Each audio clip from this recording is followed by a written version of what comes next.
I walked across Afghanistan. This was just after 9/11. I'd been going a few miles where I suddenly saw something that I could see ahead of me on this huge open snow plain, almost like crossing a glacier. I suddenly realized it was a corpse, and his face had been eaten by birds. And I'd never seen anything like that. And I realized at that point that this crossing was tougher than I was quite ready for. There is no way that somebody like me should have been in charge of a province of 1 million people and then 2 million people. It's mad. I had an experience that changed really my whole perspective on politics for the next 10 years or more. Hello and welcome to Unfiltered. My name's Ollie Dugmore and my guest today was a politician. His CV reads like the diary of an eccentric colonial administrator. Tutor to Princes William and Harry. Governor of a province in Iraq during the war. He walked across Asia, specifically Afghanistan, delivering viral speeches about hedgehogs in the House of Commons. And, once upon a time, Brad Pitt owned the rights to his life story. But after being purged from the Conservative Party by Boris Johnson, he had no political home and instead returned back to charity work and podcasting, granting him more influence and wealth than ever before. My guest today is Rory Stewart. Rory, how are you? Very well, thank you for coming. That's okay. It's a pleasure. It's nice to talk to you. Good to see you again. What have you been up to? We're back in London. Well, so the last time we met was almost my last day in this house. So it was just on the beginning of COVID. And then this is almost my first day back in the house. So I've been in the States teaching at Yale University, and I've been living in Jordan. Mm-hmm. And working as well with the charity Give Directly. Exactly, which mostly works in Africa, not only in Africa. We also work a little bit in the Middle East and Asia. And it's quite a radical idea. We give direct, unconditional cash support to the extreme poor. So instead of traditional charity work, which focuses on capacity building, training people, basically telling people what they need, which I find a bit kind of patronizing and a little bit inefficient, this says people living on less than $2 a day have a much better idea of what their needs are than you or I do. And that actually it's better to just get out of the way and concentrate almost all the money on giving them the cash to buy what they need. And in your work at Give Directly, you're giving cash straight to these people. It's a very radical departure from what you were doing as Secretary of State for International Development, where you have all of these incredibly expensive programs, billions of pounds. What made you think that what you were doing previously was the wrong approach? Yeah, it was a huge change for me. I found it very difficult because initially when I was the Minister and then the Secretary of State for International Development, I put so much energy into thinking maybe the reason our programs aren't working is that we don't know enough about local languages, we don't know enough about local culture. Maybe what we need to do is put British civil servants right out there in villages, spending 10 years absorbed to really study these communities and understand what they need. And then I went a couple of years ago on a trip to Rwanda with Give Directly to a very remote rural area where all they had done is turn up and transfer $700 to each household on their phones, because mobile money in Africa now allows you to give money directly to people. And I found that within about 3 months, the whole village had been transformed. There were new roofs, people had cows, small businesses were being set up, there were more kids in school, nutrition was improving. There was more electricity, everybody had a toilet. And I suddenly thought, my goodness, we couldn't begin to achieve this with 10 times the amount of money with the traditional development program. You mentioned in the book as well a toilet building program in a school that you saw that's probably relevant to this, what we're talking about now. Yeah, well, there's a classic example. So I went out to Zambia when I was working for the British government to see a program which was supposed to be installing toilets and wash facilities for children in schools. And I turned up and there was a huge line of white Jeeps, Land Cruisers, and a lot of engineers and UN officials. And then I went to see what had actually been achieved, and it was $40,000 per school. And what had been achieved were 2 holes in the ground, costing at best a few $100s, and 5 red plastic buckets. And I said, what's the idea of this? And they said, well, the girls take the plastic buckets to the well, which is a few hundred meters away, and they fill up the plastic buckets and bring it back. I said, well, I get that, but why did this cost $40,000? And the answer was they'd spent it all on needs assessments, consultations, engineering designs, and finally come up with this. So I said, why don't we just give $2,000 to the head teacher and let him get on with it. And they said, well, he might steal the money. And I'm trying to restrain myself from saying, wait a second, basically we've stolen the money. Yeah. You mentioned there as well, very rural areas. Your former constituency of Penrith and the border, equally rural. I'm not saying that the level of deprivation there is the same as in sub-Saharan Africa, but the ideas that you're talking about, the methods that you're talking about, would they apply in a place like your former constituency as much as they do in areas that we're doing outreach? 100%. So, for example, I suddenly realized that we were doing these big development programs in Penrith. We'd spend £7 million of government money on a single project which was supposed to be regenerating the area. What would have happened if we'd given £10,000 to 700 small businesses and just let them decide what they wanted to do? Paint up their front, bring in some more staff, invest in a new coffee machine. Honestly, doesn't matter, right? Their choice. No paperwork, nothing. I bet we would have had more economic return, probably 10 times more economic return, than the government spending millions of pounds designing a £7 million project, which probably wouldn't begin to bring in the number of visitors that people were hoping for. It's a pretty radical concept, and one of the big lessons from the book, certainly for me anyway, was the way that the British state actually operates, and I think later on we'll get to ways we can change that, ways we can improve it. But just briefly, why can't we do that? Like, what's stopping us from doing that now? So one of the things I'm writing about in this new book, Politics on the Edge, is the way in which, doesn't matter whether it's Conservatives or Labour who are in power, the system doesn't work. The central government, Parliament, Whitehall, is very, very badly designed for the modern world. It's basically a kind of Victorian amateur system, which was designed for a much simpler government. Back in the 18th, 19th century, when this thing was at its height, the government had a tiny budget and it didn't touch most areas of people's lives. Most bits of people's lives were run by local government. It's at a sort of village, town, city level.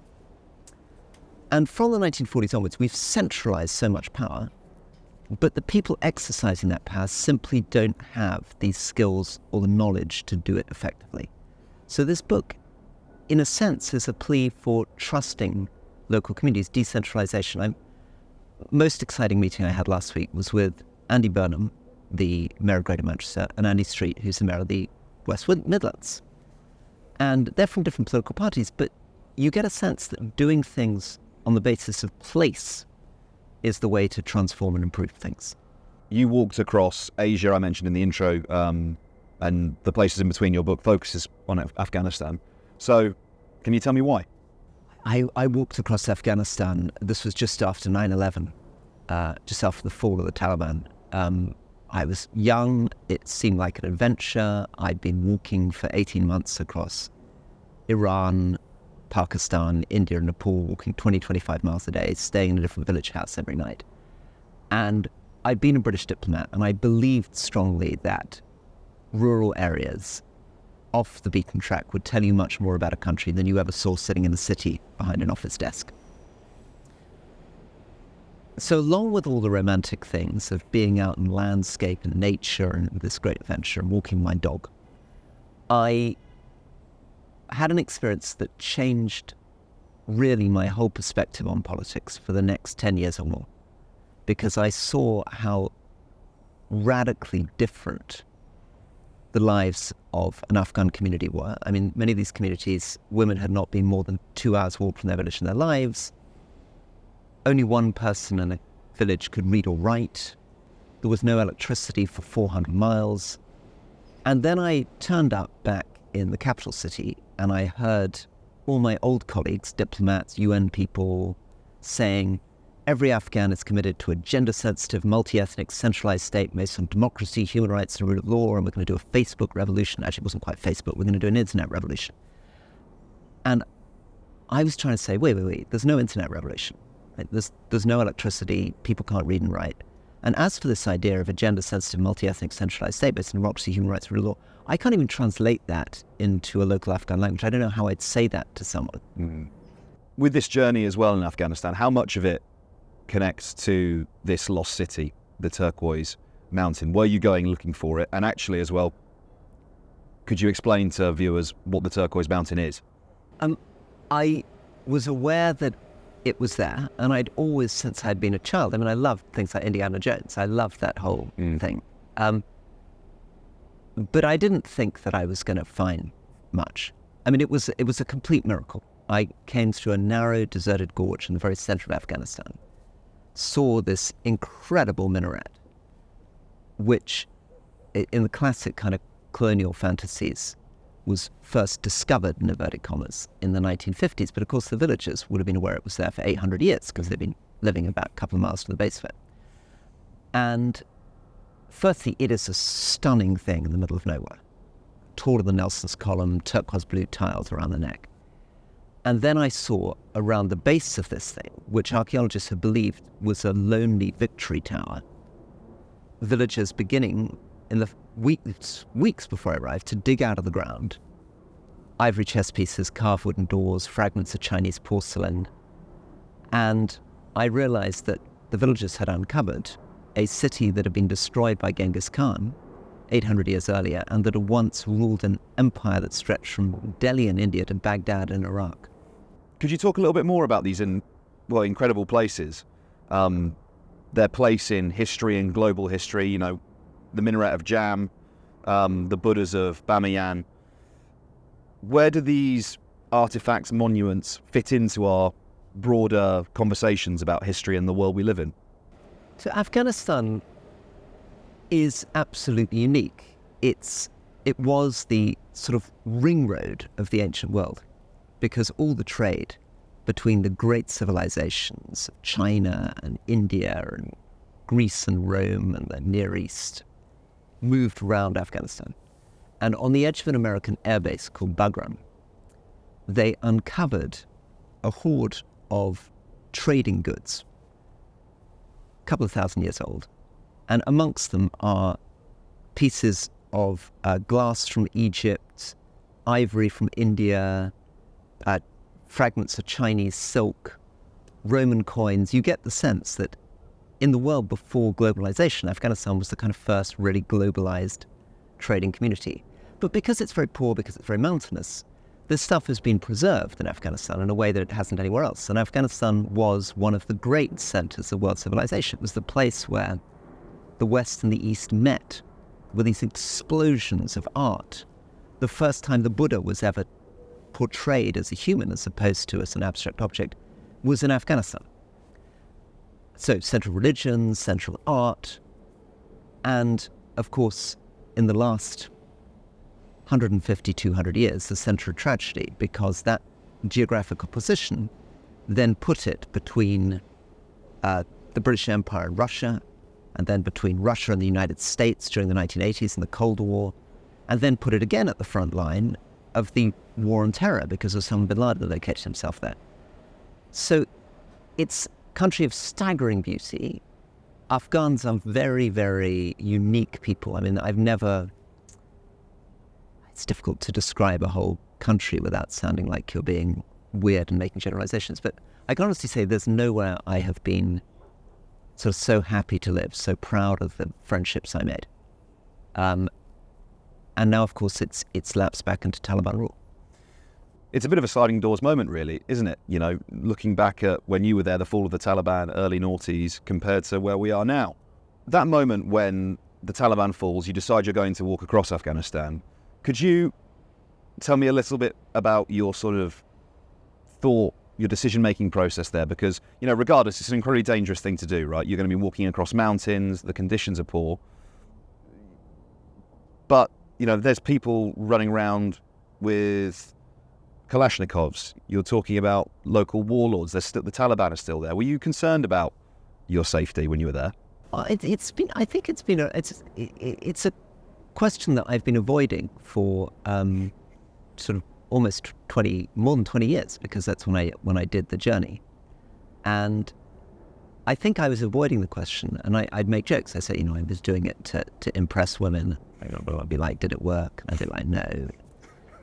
But I think I've just become 50, and I think I've got enough distance from myself now to see that a lot of this are the kind of are the ways in which someone in their 20s projects these heroic fantasies on the world. I think I was almost feeling that I was living a life out of a kind of cartoon, and that I would have these moments, and I don't know whether other people in the 20s sometimes feel this, but when you're doing something that really connects with your dreams, you can sort of suddenly feel, oh my goodness, this is so exciting. I'm on my own in the Afghan snow with my dog, and here's somebody riding towards me with a horse and a gun. And I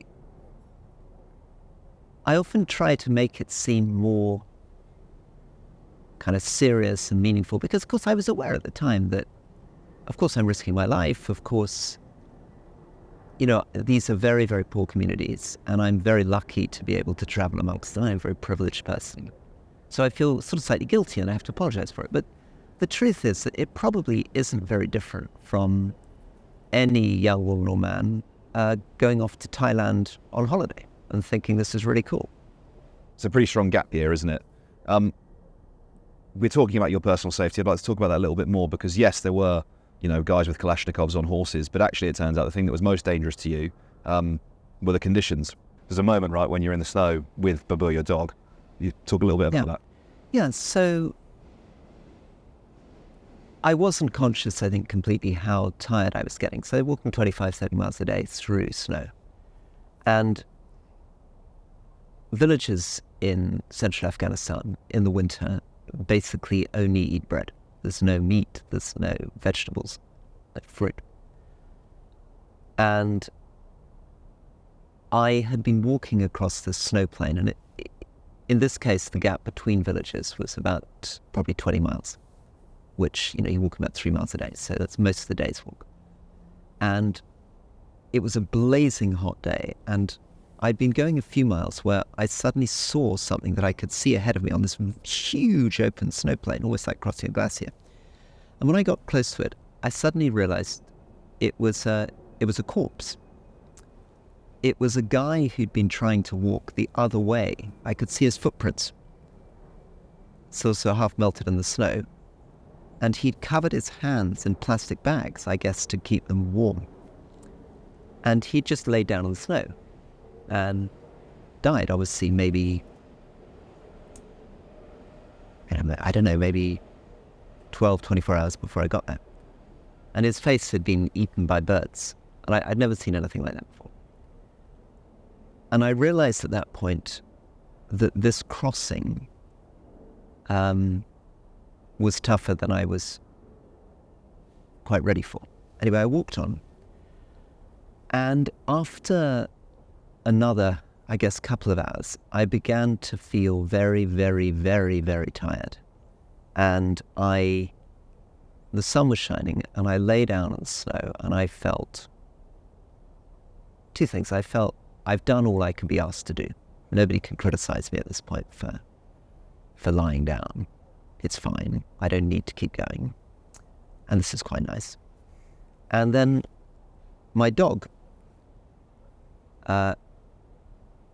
came back and started sort of sniffing around me like it was a kind of joke. What are you doing, lying there? And then walked on. And then turned around and came back. And then barked at me. And then walked on. And I remember feeling, what a brave dog. Right? Well, this dog doesn't seem to be having this kind of existential crisis. I guess if this dog can keep going, I could, probably try to walk a few more steps. So I kind of followed my dog. And the dog, saved my life in the very matter-of-fact, engaged partnership that a dog can have with a person.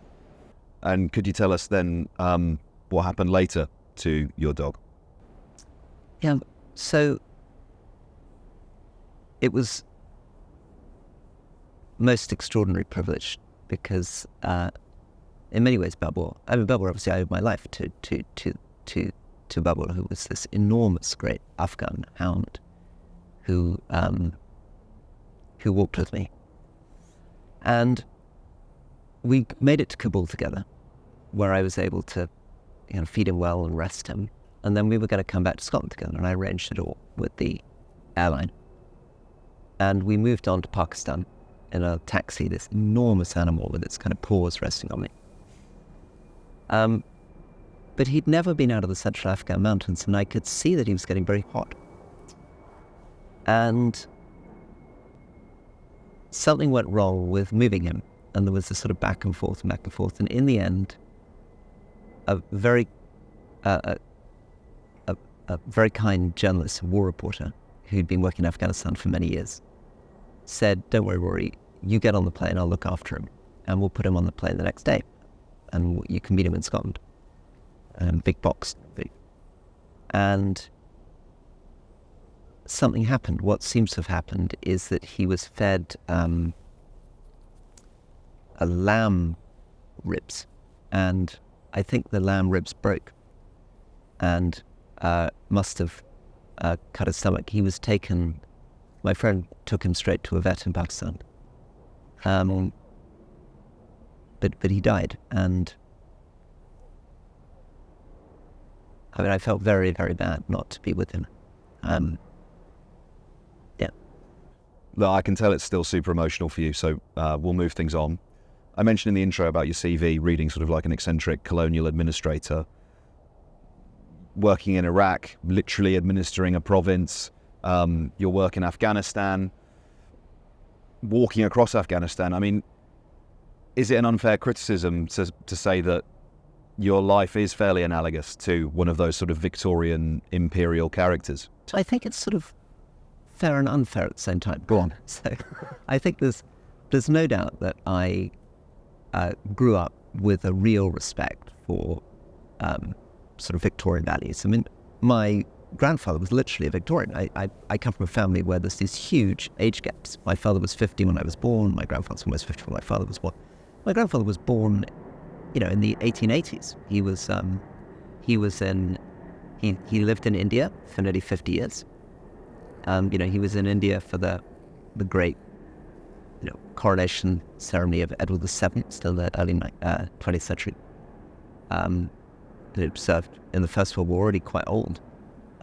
So that's part of me, and I loved my father, and he had that kind of worldview, and he'd been a British colonial officer, and he was very proud of it. I mean, it's a difficult thing to talk about now, but he'd been a district officer in what was then Malaya, British Malaya, in the 40s and 50s, and before that, served in war. And I loved my father, and he was very proud of the schools that he'd built and the things that he'd done. And, we grew up in Malaysia after independence, and he went back for the Independence Day celebrations. So there's that's part of me. But I was also very, very aware when I hit the ground in Iraq how much the world had changed, and that actually this did not make sense anymore. I was, I think, given that the job was mad, reasonably good at my job. I loved working with local communities. I put a lot of energy into trying to build up the police force, open schools, get electricity sorted, try to stop small conflicts. But the truth is, there is no way that somebody like me, in his, whatever I was, I guess, early 30s, should have been in charge of a province of 1 million people and then 2 million people. It's mad. And the fundamental truth was, and this is at the bottom of the problems, these ridiculous messes in Iraq and Afghanistan, is that Iraqis and Afghans, quite understandably, did not want us. They really did not want us. I mean, it wasn't enough to say, but, you got rid of Saddam Hussein, so surely things are better. Yeah, okay, we got rid of Saddam Hussein and he was a horrible dictator, and Afghanistan got rid of the Taliban. But the truth is, nobody wants to be administered by somebody from a completely different country, a totally different religion. And actually, I think I might even extend it to Britain. I mean, I don't push it too far, but it's a little bit of an echo with the problems of, British government. Somebody sent me a tweet yesterday saying, how can you be how could you be a politician? You've never lived on benefits. What do you know about benefits? And I thought that's absolutely right. And listen, let me add to that. That's only the beginning of the problem. what the F do I know about transport, foreign affairs, defense, health, education, right? The whole idea that sort of reasonably bright, hardworking amateurs can somehow run a whole society is mad. And I think in the modern world, I don't want to sound too kind of radical about this, but there is a problem of what we call representation. Right? There's a problem of my representing an Iraqi, but there's also a problem of my representing a Cumbrian. And I that's not just that I'm a privileged Old Etonian. There is a fundamental problem with anyone claiming to represent 70,000 people or a country of 70 million people. Doesn't matter who you are. Doesn't matter whether you're working class, upper class. You do not begin to understand the full dimension of people's lives and the complexity of our society. So what are we talking about then, Rory? Hyper-localized democracy? Are we talking about hundreds more elected representatives, devolved power? I mean, what are you getting at? Yeah, so hyper-localized, to start with. I really think we could begin by getting power much closer to people through really giving the mayors of Greater Manchester or West Midlands proper budgetary power, proper authority. I think they can come up with a much smarter strategy for jobs and businesses than London can, because they understand their context. But I'd take it right the way down. I wouldn't want the whole of Cumbria run from Carlisle. I'd really want to give, a bit like in France, local mayors real power. I'd also want to use citizens' assemblies, which is the idea of getting 300 literally randomly selected citizens, like a jury, to talk and think seriously about policy. And I'd want to say, we got to get beyond the I or you are representing people, speaking for them, and giving more and more space for people to actually speak for themselves and represent themselves. I mean, this connects a little bit to what I was talking about with the charity in Africa, that it's not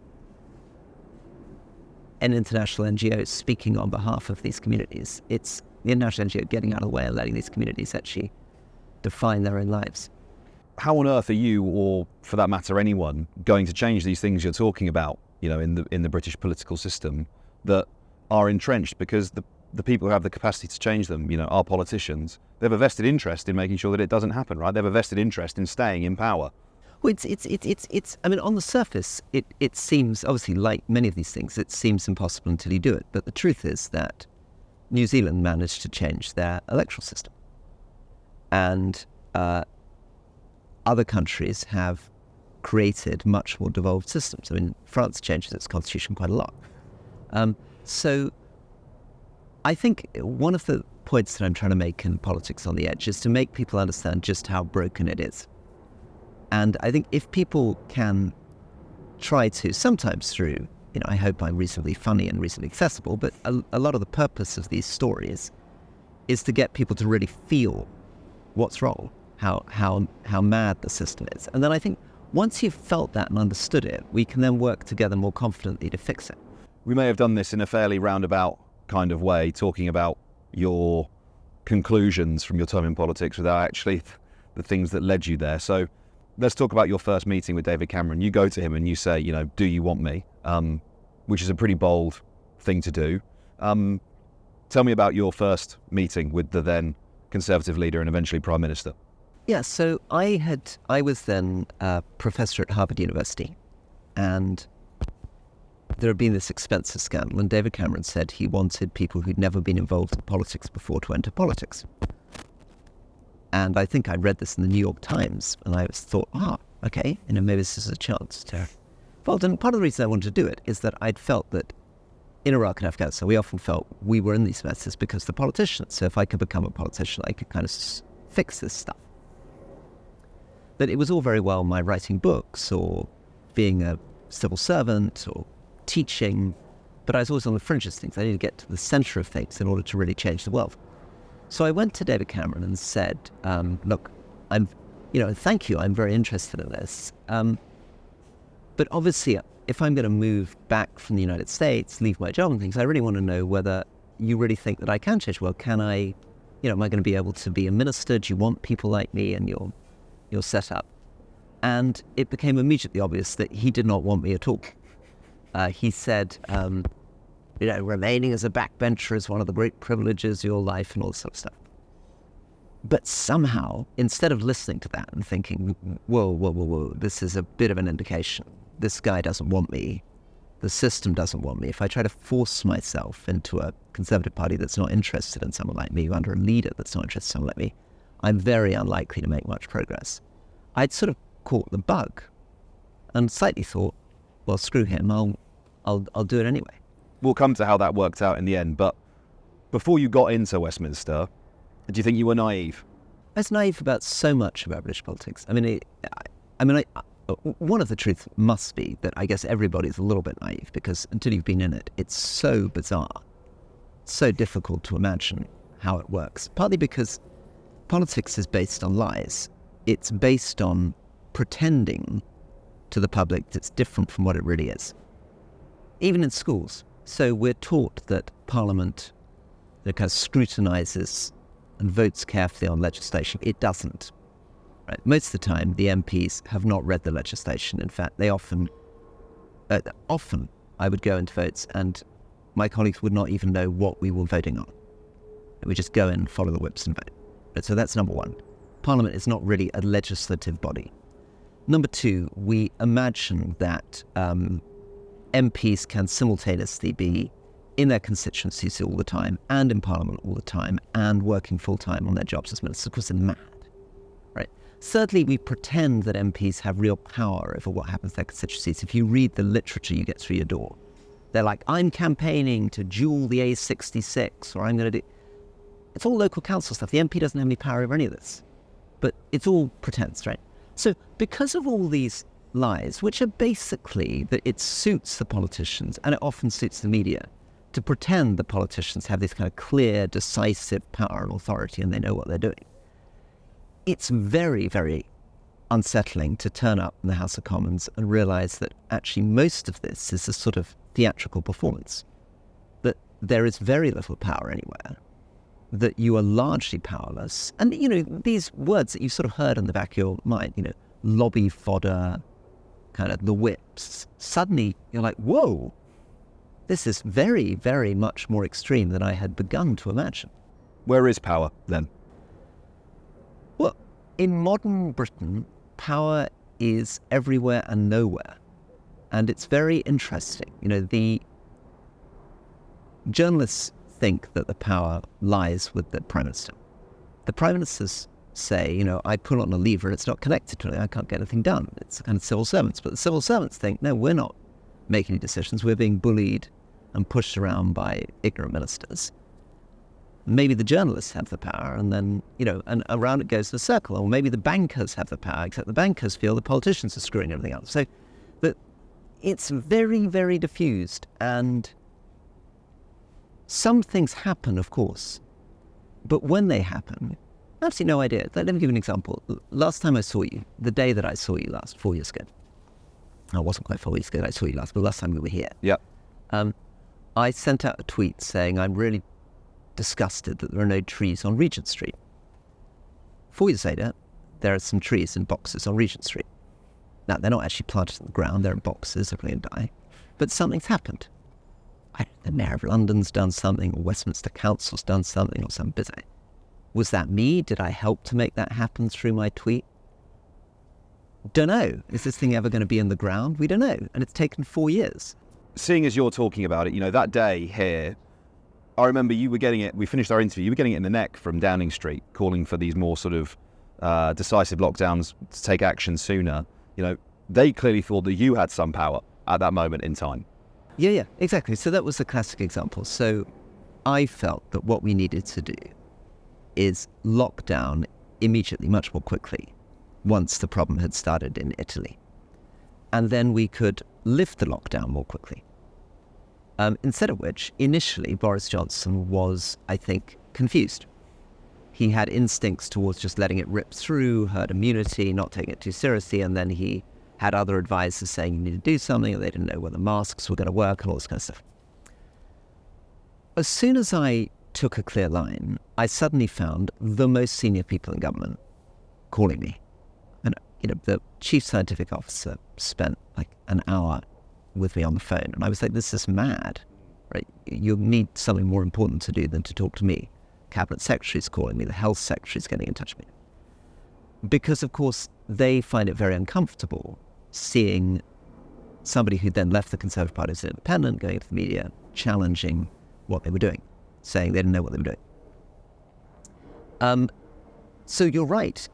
The thing is very, very weird and complicated. And again, one of the things I think that Politics on the Edge is trying to explain is that the public shouldn't take the attitude towards politicians that a child might take towards an adult.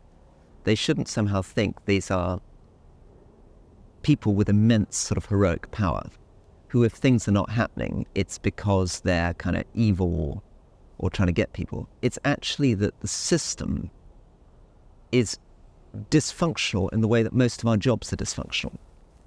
This book for me is a bit like, maybe if you'd been brought up on a diet of James Bond novels, trying to say, actually this is the crap that goes on in the middle of an intelligence service. The bureaucracy, the paperwork, the silly ambitions, or somebody who thinks that, I don't know, being a doctor is always a kind of heroic, life-saving stuff, and actually I'm going to try to write from the inside of the NHS and make you understand why half my time is spent doing nonsense. It's that kind of book, and I'm hoping that through it allows us to have a more mature understanding of what's going on.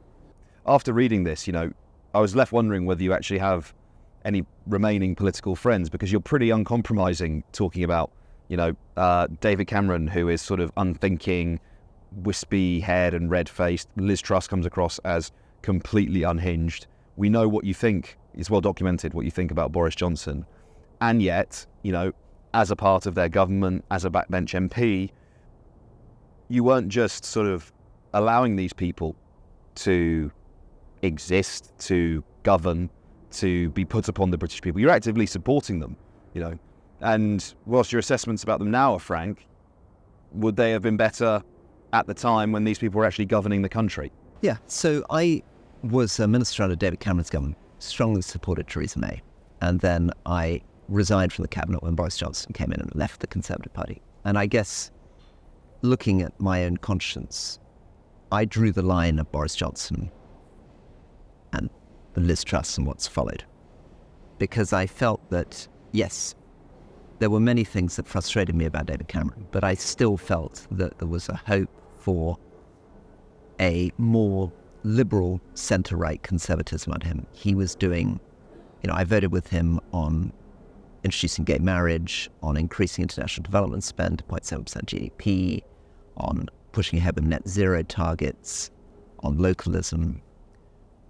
So I think it's important for me to sort of understand that I'd been very put off the Labour Party under Tony Blair. I mean, I'd been a Labour Party member, but I hadn't liked it. And that was partly because of my experience in Iraq and Afghanistan. I thought it was very, very technocratic. And that's actually, Iraq and Afghanistan revealed a lot, I felt, about the Labour Party, that they sort of thought that some smart people in London could come up with a map for nation building and then go to somebody else's country and kind of do it. So it was, I guess, a belief in the wisdom of local communities that brought me. I was the only person who believed in this thing that everyone will have forgotten about called David Cameron's Big Society. Right? I kind of thought this was a real thing and get behind it. So there's no doubt I was a conservative. There's no doubt that I voted with the whips for a lot of conservative measures. I became a member of these governments. I bear absolute responsibility for what happened between 2010 and 2018, I guess. And then I tried to fight to stop things getting worse. I tried to, I voted Remain. I tried to fight for a compromise, a soft Brexit. Customs union Brexit's what I was pushing for. And I was totally defeated. I lost the customs union vote. I stood to be Prime Minister. Boris Johnson defeated me. The party set off on this rightward lurch, got into culture wars, starts wanting to ship migrants to Rwanda and all this kind of stuff. And I left the Conservative Party because I no longer recognise it. When you joined the Conservatives, they were a centre-right party under David Cameron. I don't think you can say that's the case anymore. Rishi Sunak, for my money, is the most right-wing Prime Minister since Margaret Thatcher. And actually now I think it's possible to describe the Labour Party under Keir Starmer as possibly a party of the centre-right.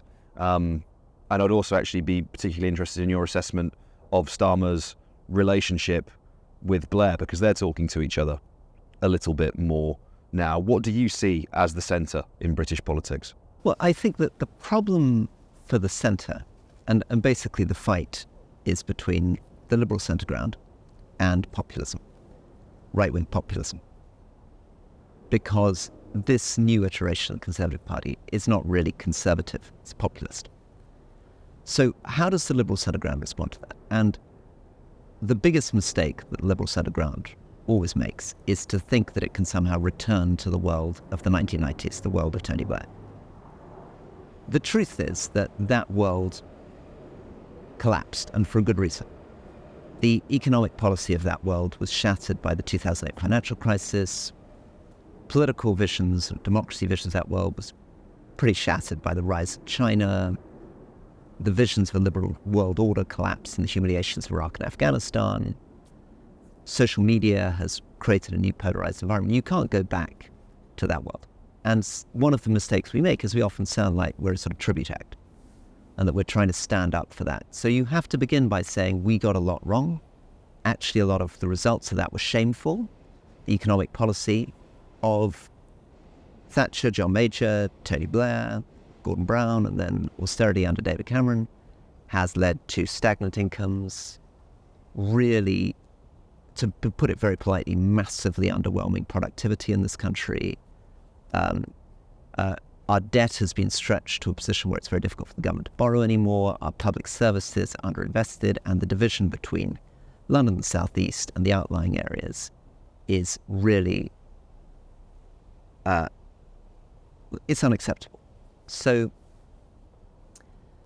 all of that gave the fuel for firing up populism. The problem is the populist solutions there are childish and often offensive.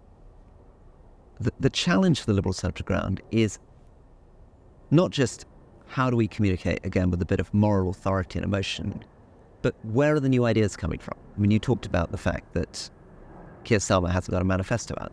That's the key. If the liberal centre ground's to have any real credibility, it can't just spend its whole time being like Boris Johnson's a liar and a charlatan. He is. He's a massive liar. He's a massive charlatan. He's a terrible human being. But he's gone. And we need something more. You know, I think you can view Farageism, the UKipification of Britain, call it what you want, as a reaction, right, to that centrism of New Labour and Tony Blair. For listeners, you know, who are looking for a more recent example, you can look at France and Macron. You know, he smashes the traditional parties, but then also emboldens the far right with Marine Le Pen, you know, Front National. How can you say or suggest or argue that the answer to this populism is liberal centrism if populism is a result and a consequence of the centrism that came before it? Well, you've put your finger on the problem, right? So you can't defeat the revolution, which is the populist revolution, by trying to recreate the old regime which they're fighting against. You've got to find something else. And that's partly, this is why I think politics is always about these dynamic tensions. So just as the centre is really about the tension between the left and the right, the new centre has to be about the tension between the old centre and the populist challenge. It has to accept that the populists have got a point about a lot of the problems. It's just they haven't got the solutions to them. Do you see that happening in Britain? Best stab at it, to be fair, is probably in Joe Biden's administration in the US. Now, there's a lot of problems with Joe Biden. I mean, I'm very, very worried about the next election because I think he's looking very frail, and I think that's not going to help him against Trump. But I do think that they are the one example I can see around, maybe Macron too, of people who are able to communicate and deliver what seem to be clear new ideas out of the old liberal centre. And how do you see yourself fitting into that? I think the challenge is, where does this come from for someone like me? And I think what Joe Biden suggests is that the energy for that is now more likely to come from the left than the right, because the right has so much abandoned a lot of the things that kept the Liberal centre going, that it's progressive, moderate figures on the left that may take that forward. You know, we've been talking about your book, but there's another side to you as well as your charity, obviously, and, you know, you're a former politician, but most people probably know you as a result of your podcast, The Rest is Politics, one of the most successful podcasts in the country, millions of downloads every week. And I'm thinking about, you know, other politicians who, Keir Starmer, Rishi Sunak, they can't sell out the Royal Albert Hall in less than 10 minutes. They can't pay someone to listen to them speak for half an hour, 45 minutes at a time, and yet you're getting people do this, millions of people do this on a weekly basis. That can be an incredibly powerful tool for a politician, can't it? To be able to speak and have people listen to you. It's a very valuable asset, isn't it, for someone who's thinking about possibly returning to politics? Well, I think first thing to understand is that being a successful podcaster is, of course, helpful in all the ways you say, but it's not enough to being a politician. It's a very different thing. And yeah, of course, you know, people who become well-known, and probably the most depressing examples of this are people like Trump, Johnson, Berlusconi, can harness that kind of public awareness to launch political careers again. I think that at the moment, what I really need to do is get the ideas clear that this time, if I go back into politics, I need to have a very, very clear diagnosis of the problem, a very clear vision going forward. That I don't want to go back into it. And it's this kind of lesson of the book, Politics on the Edge, is that politics is more than just public service. It has to be also about new visions. I went into politics thinking it was a bit like being in the civil service. That I just, I'd get my department, I'd work hard, I'd try to understand the brief, I'd try to do a good job. And you can't really do politics like that. You can't really change a country like that. It was only when I was able to realize that the way that I could bring a bit of change in prisons, reduce violence in prisons, is by saying, I will resign in 12 months unless violence comes down. Suddenly then things began to happen. Or when I was in Secretary of State, Cabinet once, I'd say, I'm going to double our spend on climate and the environment. Suddenly things happen. That you're not looking to politicians really to be administrators. The system isn't set up like that. Hopefully they have some understanding of administration because their ideas have got to reflect practical reality. But what I want to do is not get involved in this thing again until I can give you a very, very clear description of what our economic policy is going to be, how local government's going to work, how we reform our constitution, how our foreign policy is going to work, and be able to express it in clear sentences. I know, I often grumble about three-word slogans because get Brexit done, take back control, did a lot of damage. But there's a wisdom there. If you can't reduce something to a single sentence, you probably don't fully understand it yourself. Compared to the last time we spoke, there's a direction of travel there, isn't there? Because before you were saying, I don't want to do this, or, I can't do that again. But you're talking now about ideas. You're talking about policy. You're talking about ways to make it happen. Oh, I was very broken. This book is about failure. Being rejected by colleagues and voters to run for the leadership is pretty bad, but being rejected for Boris Johnson, right, is extreme pain. I could sort of understand that people would be like, we would prefer Jeremy Hunt. He's a more experienced politician, or people prefer Sajid Javid, who I liked. But to be like, we are literally going to choose this intemperate clown in preference to you is a very, very strange thing. It would be like your partner leaving you for someone you utterly despised. Tell me a little bit more about that the sort of the pain that followed Boris Johnson kicking you out of the party. Oh, it feels like the most extreme failure because the stakes were so high. I went in very idealistic, and then I convinced myself, particularly in the last year or so that I spent in politics, that we were facing the most fundamental existential challenge, that our country was brutally divided between Brexiteers and Remainers. Half of Brexiteers saying they wouldn't speak to a Remainer, and a quarter of Remainers prepared to allow their child to marry someone from the other side. I mean, this was horrible. I felt Brexit, a hard Brexit, would be catastrophically damaging, not just to our economy, but to security in Northern Ireland. And more important than that, I felt we were fighting for decency and our constitution and a particular way of doing politics against what Boris Johnson represented. So this felt to me like the biggest fight of my life. Suddenly politics made sense to me. I wanted slogans. I wanted the kind of fight. I wanted to go to the people.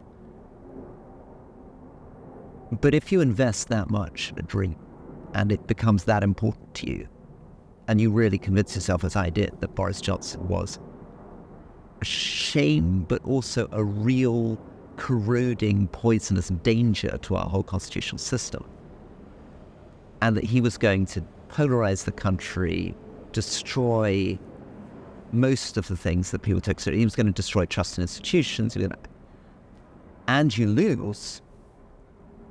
It's just horrible, because you spend your whole time thinking, what could I have done? What did I fail to do? How did I? And if this is the only thing that gives your life meaning, which it felt like in the last year and a half of my life, and you've totally failed to do it,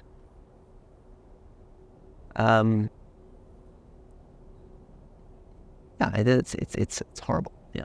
I'm sorry to have to leave it on that relatively sour note, but we've run out of time. Rory Stewart, thank you so much for taking the time. Thank you. Lovely to see you. Thank you.